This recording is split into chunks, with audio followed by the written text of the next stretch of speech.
as we know it is not how we know it now. This is because of pollution and global warming. There are many ways pollution affects our lives. It not only affects the planet's life, but it affects our own life. According to C.J. Porter, one of the many authors of current issues in globalization, in many areas of the country, climate change and resulting weather events such as drought and wildfires will reduce air quality, human exposure to a variety of pollutants with increasing asthma, cardiovascular disease, and other respiratory ailments. This shows that by damaging the planet, we are damaging ourselves. As someone who is very observant to the things around them, I have become a witness to the extra smog in the air, increased weather temperatures, and the pollution on our beaches. In the past few years, I have become a rep for multiple environmental companies, and every day I learn more and more about how we harm our planet. This summer, I took a trip to Tybee Island, Georgia, and the first thing I noticed on the beach was not the water or the sand, but the pollution around me. And one morning, I did an early morning beach cleanup, and in less than 30 minutes, I picked up a full bag of trash of everyday items that people left behind. I'm here to persuade you to recognize and take a stand and begin taking steps to protect our planet's health and our own by informing you of our planet's diminishing health, our own health, and the steps you can take to begin healing the planet. It is no secret that our planet's health is diminishing, every part of it, in fact. The environment and oceans are dying, and even the air we breathe is not totally safe anymore. Let's first talk about our oceans. According to NewsRx, scientists agree there is a significant increase in the rate in sea level rise due to melting glaciers, ice caps, and the thermal expansion of oceans, which is the most direct consequence of global warming. The home of the Arctic animals is falling apart, and they are losing their homes, and they are trapped in an uninhabitable place. It also affects aquatic animals as well.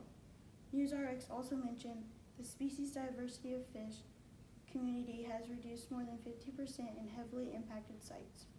This reduced biodiversity results in fragile, less stable ecosystems. We are killing one of our main food sources, and we aren't doing anything to change it. Our environment is also under fire because of climate change. It has also been the leading cause of weather change.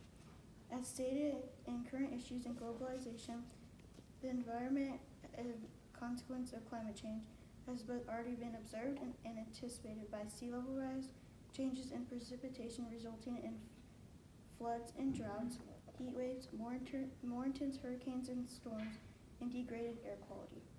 We are letting the world fall apart around us, and some people are barely batting an eye to it.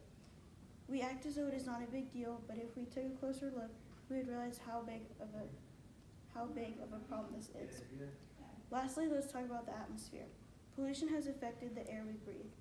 According to Climate Change, a journal written in the Netherlands, air pollution, greenhouse gases, and atmospheric aerosols have been a major driving force in climate change, and it directly alters the terrestrial hydraulic cycle and ecosystem functions.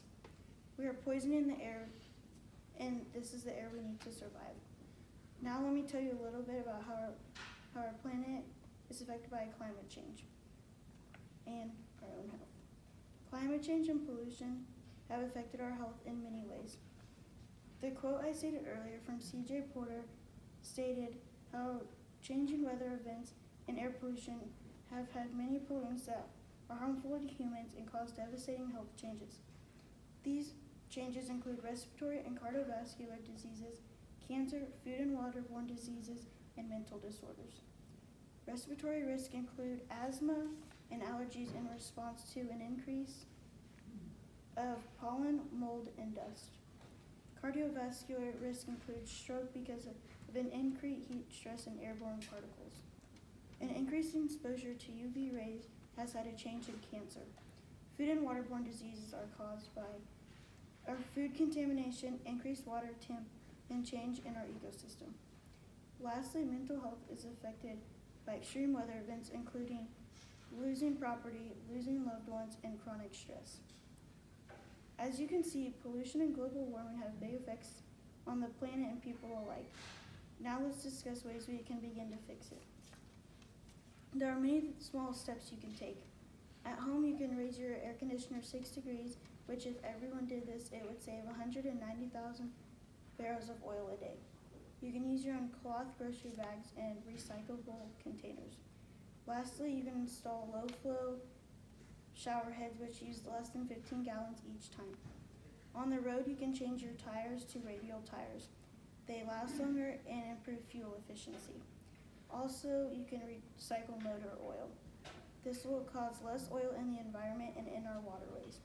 According to Senator Ben Cardin, the actions we take every day impact our environment.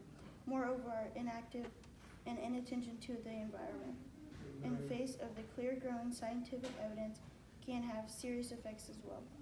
This perfectly states the impact of taking steps in cleaning our planet. In conclusion, there is no way we can go back to a completely healthy planet, but there are steps we can take to fix it.